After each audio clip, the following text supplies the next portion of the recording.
Welcome back to the Almost Lovers Club. I'm your host, Ashley. This is the place where we talk about the relationships that shaped us, the ones we left, the ones that left us, and the ones we can't stop revisiting in our minds long after they're gone. Tonight's story is about ambition, judgment, regret, and the quiet pain of realizing too late that love was standing right in front of you. We have a caller joining us from Atlanta. Her name is Marianna. Marianna, thank you for trusting us with your story. Thank you, Ashley. I've honestly been nervous all day about calling in, but I feel like I'm drowning in my own thoughts, You're not alone here. Take your time. Start wherever feels right. I was with my ex, Bruce, for almost 4 years. We lived in New Jersey. I was 22 when we met. He was 28, actually 6 years older than me. At first, that felt comforting. He was stable, dependable. He drove a bus for the city. He had routines. He was solid. But over time, that solidity started to feel like stagnation to me. What do you mean by that? I was ambitious, or at least I thought I was. I wanted more. I wanted excitement, movement, growth. Bruce was content. He didn't talk about climbing ladders or chasing dreams. He liked his job. He liked coming home at the same time every night. And I judged him for that deeply. I remember thinking, you're 28. You should be further along by now, So, did you ever say those thoughts out loud to him? All the time. And that's the part that makes me sick to my stomach now. I criticized him constantly. His job, his lack of urgency, his comfort. I framed it as wanting better for us, but really, I was ashamed of him. That's a hard truth to say out loud. I know. I started criticizing him. Little comments at first, then bigger ones like, why aren't you trying for more? Why are you still doing this job? Don't you want better? I think I changed, or maybe my ego did. I started wanting a different story for myself, something shinier. I wanted momentum. I wanted to feel like my life was going somewhere, And Bruce, he seemed content, not stuck, just okay. And instead of respecting that, I resented it. And then I got this idea in my head that I was meant for something bigger. I wanted to act. I wanted to try. Atlanta felt like freedom, a fresh start. Bruce didn't want to leave New York. His family was there, his job, his life. So I gave him an ultimatum without ever calling it that. I emotionally checked out before I physically left. I broke up with him and told him and me that he was holding me back. I said things I can't take back. I made him feel small. And how did he respond? He'd listen. He always listened. He'd say things like, I like my job, it gives me stability, or I'm building something slowly. But I didn't hear slow. I heard never. And then you moved. Yes, I did. 3 years ago. Acting felt like permission to leave, not just New Jersey, but the version of myself that felt restless and small. Bruce didn't want to go. His family was there. His roots were there. And instead of seeing that as loyalty, I saw it as limitation. And here's the worst part, Ashley. I gloated. I posted constantly. New city, new auditions, new boyfriend. I wanted Bruce to see that I was winning, You wanted validation. Validation is addictive. My new boyfriend in Atlanta was everything Bruce wasn't. Flashy, confident, always talking about big dreams. And I used that relationship as proof that I made the right choice.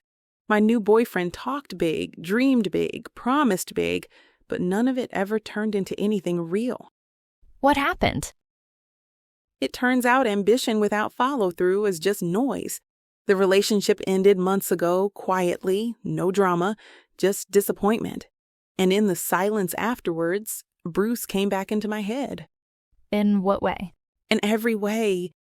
I started checking his social media, at first casually, then obsessively. And Ashley, he's thriving. Tell me what you see. He started a snow plowing business, just on the side at first. Now it's doing really well. He bought an apartment. He looks happy, calm, grounded. And I know this sounds awful, but part of me thinks that should have been my life. Bruce had talked about proposing to you, right? He used to say things like, when we're married, so casually, like it was a given. I used to roll my eyes internally. Now those words haunt me. Where I thought he took me for granted, now I think he was making me promises as we went along. Like, now I look at his life and think that was love trying to choose me. Do you regret leaving New Jersey? Not because I tried acting. I'm glad I tried. I regret how cruel I was, how arrogant. I regret treating love like it was replaceable. I can't even imagine moving back to New York. The idea of running into him, of seeing him with someone else, it terrifies me. Yet you want him back. I keep telling myself 3 years isn't that long. People reconnect after longer, right? I wonder if there's anything I can do to make him see me differently now, you know?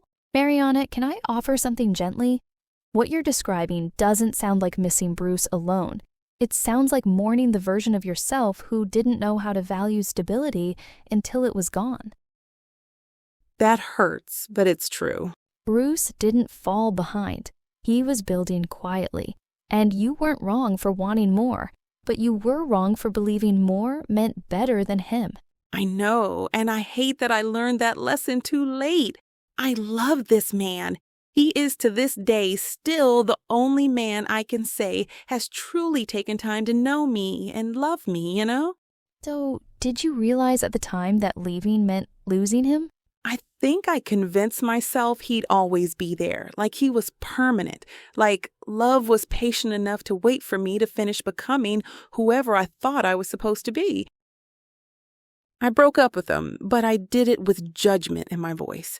That's the part that still wakes me up at night. Here's the hardest part. Winning someone back isn't about timing or strategy. It's about humility, and even then, he may not come back. I think that's what scares me most, that I don't deserve another chance, that I didn't just lose him, I taught him how to live without me. Regret doesn't mean you're unworthy, but love doesn't owe us redemption just because we've changed.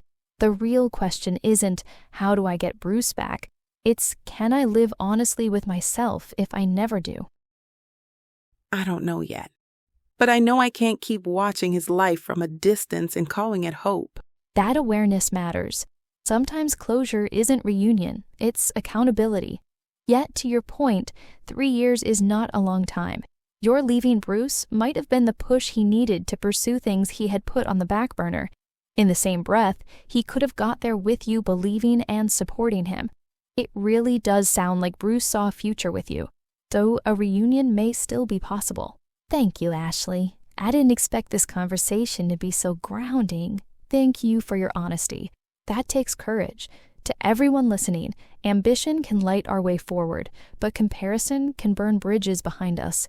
And sometimes, the love we dismiss as ordinary turns out to be the rarest kind there is.